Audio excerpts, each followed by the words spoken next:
తాకట్లో ఉన్న మీ బంగారాన్ని విడిపించి ఆ రోజు ఆన్లైన్ రేటుకి కొంటాం. Sharma gold company. వాగర్థావివ సంపృక్తౌ వాగర్థ ప్రతిపత్తయే జగతః పితరౌ వందే పార్వతీ పరమేశ్వరౌ. సదాశివసమారంభాం శంకరాచార్య మధ్యమాం అస్మదాచార్య పర్యంతం వందే గురు పరంపరాం. ఆదిత్యాయ చ సోమాయ మంగళాయ బుధాయ చ గురుశుక్ర శనిభ్యశ్చ రాహవే కేతవే నమః. శృంగేరి జగద్గురు పీఠాధిపతులకి, కంచి పీఠాధిపతులకి నమస్కారములు తెలియజేసుకుంటూ కార్యక్రమాన్ని ప్రారంభిద్దాం. ఈ మార్చి నెల 16వ తారీఖు నుంచి 31వ తారీఖు వరకు 12 రాశులలో జన్మించినటువంటి వారికి ఏ విధంగా ఉండబోతుందో తెలుసుకునే ప్రయత్నం చేద్దాం. ముఖ్యంగా ఈ యొక్క గురువు వృషభ రాశిలో సంచారము, కుజుడు మిథున రాశిలో స్తంభించి సంచారము, అలాగే కేతువు కన్యా రాశిలో, మరియు శని భగవానుల వారు కుంభరాశిలో సంచారము.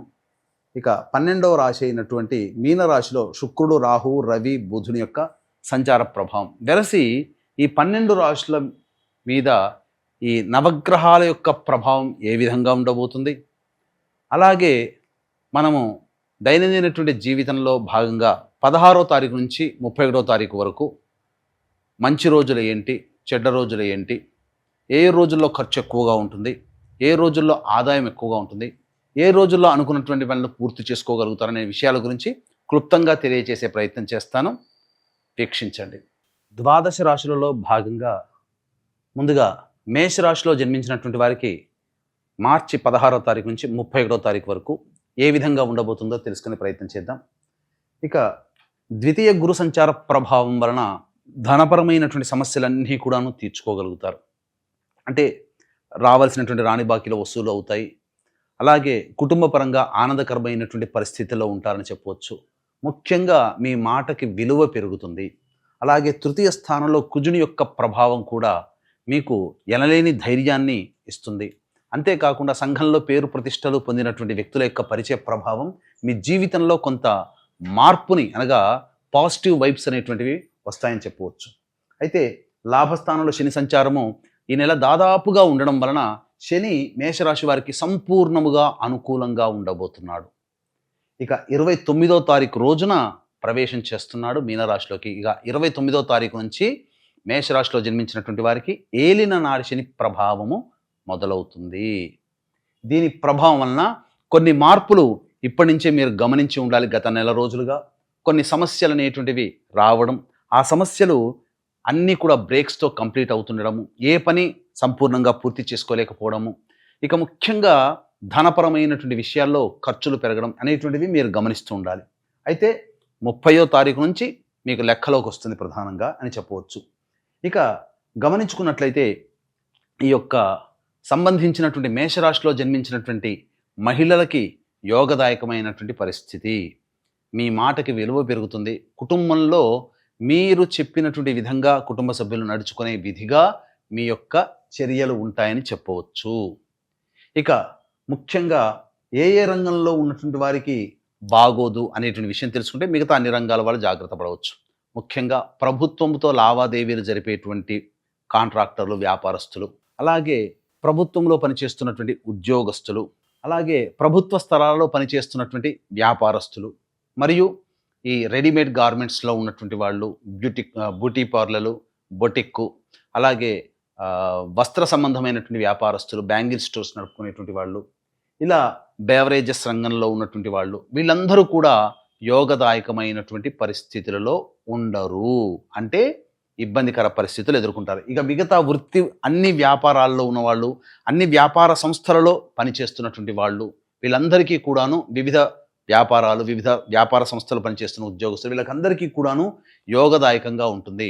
అంతేకాకుండా 29వ తారీఖు రోజున అమావాస్య మరియు సూర్యగ్రహణం, షష్టగ్రహ కూటమి కూడా అప్పుడే ఏర్పడడం, వెరసి జీవితంలో మళ్ళీ 30వ తారీఖు నుంచి ఉగాది ప్రారంభం అవ్వడం, వెరసి జీవితంలో ఒక చాలా మార్పులు అనేటువంటివి మేషరాశి వారికి కలగబోతున్నాయి. కావున ఏలినాటి శని ప్రభావము, షష్టగ్రహ కూటమి ప్రభావం, వెరసి మరియు సూర్యగ్రహణ ప్రభావం మేషరాశిలో జన్మించినటువంటి వారికి కొన్ని విపత్కర పరిస్థితులు అనేటువంటివి ఎదురవుతాయి. కాబట్టి దైవ అనుగ్రహాన్ని పొందక తప్పదు. కాబట్టి నిరంతర దేవతా ధ్యానంలో ఉండడము, దేవతా దేవాలయాన్ని సందర్శించుకోవడం చేసుకున్నట్లయితే చాలా మంచి జరుగుతుంది. అందుకనే ఈ యొక్క మేషరాశి వారికి వచ్చేటువంటి విపత్తులకి సంబంధించి మా పీఠమాధ్వర్యంలో ఈ యొక్క ప్రధానంగా షష్టగ్రహ కూటమి, సూర్యగ్రహణము మరియు శని కూడా మార్పు చెందుతున్నాడు. ఈ కారణం చేత ప్రధానముగా సర్వదోష నివారణ పూజల హోమాలలో భాగంగా ప్రత్యంగిరా సహిత దశమహావిద్యల హోమాలను ప్రత్యంగిర, బగలాముఖి, రాజశ్యామల, వారాహి, ధూమవతి మరియు ఈ యొక్క కాలభైరవ హోమాలు వివాహము, ఉద్యోగము, దాంపత్యము, అనారోగ్య సమస్యలతో బాధపడేటువంటి వాళ్ళకి పూజాది కార్యక్రమాలు అనేటువంటివి జరిపించడం జరుగుతుంది. అవకాశం ఉన్న వాళ్ళు కార్యక్రమ తదనంతరం కాంటాక్ట్ చేసి మీ గోత్రనామాదులు నమోదు చేసుకోవచ్చు. ఇక రోజువారీగా చూసుకున్నట్లయితే 16, 17, 18, 19 ఈ 4 రోజులలో మీకు రాని బాకీలు వసూలవుతాయి. ధనపరమైనటువంటి సమస్యలు తీర్చుకుంటారు. అలాగే ఇతరుల సహాయ సహకారాలతో మీకున్నటువంటి అవసరాలన్నీ కూడాను పూర్తి చేసుకుంటారు. ఆనందకరమైనటువంటి జీవితము స్నేహితులతో, కుటుంబ సభ్యులతో ఆనందంగా గడుపుతారని చెప్పవచ్చు. 20, 21వ తారీఖుల్లో మానసికమైనటువంటి ప్రశాంతత లోపిస్తుంది. ప్రధానముగా ప్రతి పనులలో ఆటంకాలు అనేటువంటివి ఉంటాయి. మరియు వృధా ఖర్చులు ఎక్కువగా అవుతాయి. ఆకస్మిక ఖర్చులు కూడా ఎక్కువగా అవుతాయని చెప్పవచ్చు. ఇక 22, 23, 24వ తారీఖుల్లో కనుక చూసుకున్నట్లయితే మేషరాశిలో జన్మించినటువంటి వారికి సంతానంతో విభేదాలు, సంతానం మూలకంగా ఖర్చులు, సమస్యలు పెరుగుతాయి. అంతేకాకుండా అన్ని అవకాశాలు దగ్గర దాకా వచ్చి వెనక్కి వెళ్ళిపోతుంటాయి. ప్రతిదీ కూడాను అయిపోతున్నట్టుగా ఉంటుంది, కానీ ఈ 3 రోజుల్లో ఏ పని పూర్తి కాదు. ఇక 25, 26, 27, 28 ఈ 4 రోజుల్లో వృత్తి, ఉద్యోగ, వ్యాపారాల్లో చక్కగా పేరు ప్రతిష్టలు పెరుగుతాయి. మీకు సంబంధించి మేషరాశిలో జన్మించినటువంటి వారికి ఈ 25, 26, 27, 28వ తారీఖుల్లో ధనపరమైనటువంటి సమస్యలు పూర్తి చేసుకుంటారు. అన్ని వ్యాపారాల్లో ఉన్నటువంటి వాళ్ళకి మాత్రం ఈ 4 రోజులు అత్యంత అనుకూలంగా ఉండేటువంటి సమయం అని చెప్పవచ్చు. ఇక 29, 30 తారీఖుల్లో మాత్రము మేషరాశిలో జన్మించినటువంటి వారికి ఊహించని పరిణామాలు అనేటువంటి జరుగుతాయి. ఈ 2 రోజుల్లోనే సూర్యగ్రహణము, అలాగే షష్టగ్రహ కూటమి ఏర్పడడం, అలాగే ఉగాది కూడా ఏర్పడుతుండడం, మరియు 29వ తారీఖు రోజునే శని మార్పు కూడా ఉండడం వల్ల చాలా ప్రస్ఫుటమైనటువంటి మార్పు ఈ మేషరాశిలో జన్మించినటువంటి వారు గమనించగలరు. అంటే కాస్త నెగిటివ్ వైపు అనేటువంటి ప్రయాణం చేస్తారు. అంటే ఏం జరుగుతుంది? అనుకున్న పనులు పూర్తి కాలేకపోవడం, ఇబ్బందికర పరిస్థితులు అనేటువంటి ఉండడం, ఇవన్నీ జరుగుతాయి. ఇక 31వ తారీఖు రోజున గమనించుకున్నట్లయితే పెండింగ్లో ఉన్నటువంటి పనులన్నీ పూర్తి చేసుకుంటారు. మరియు కుటుంబ సభ్యులతో విందులు, వినోదాల్లో పాల్గొంటారు. ఒక బాధ్యతని కంప్లీట్ చేసుకున్నామనే సంతోషంతో ఆనందంగా గడుపుతారని చెప్పవచ్చు. ఇది 16వ తారీఖు నుంచి 31వ తారీఖు వరకు. ముఖ్యంగా గమనించాల్సినటువంటి అంశం ఏంటంటే 20, 21, 22, 23, 24 మరియు 29, 30 ఈ రోజులలో ఖర్చులని శాతాన్ని తగ్గించుకునే ప్రయత్నం చేయండి.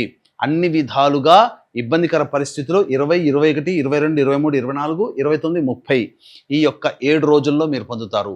మిగతా రోజులన్నీ అనుకూలంగా ఉన్నప్పటికీ ప్రధానమైనటువంటి మార్పులు అనేటువంటి ఈ మేషరాశి వారికి గోచరమవుతున్నాయి. కాబట్టి జాగ్రత్త పడండి. సమస్యలు అనేటువంటివి ఉన్నా ధైర్యంతో ముందడుగు వేసే ప్రయత్నం చేయండి.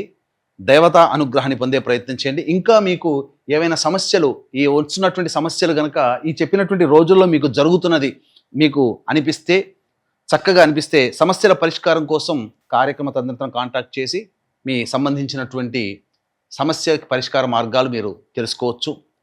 అలాగే మీకు నిజంగా ఈ చెప్పిన విధంగా జరుగుతున్నాయని అనుకుంటేనే సంప్రదించే ప్రయత్నం చేయండి.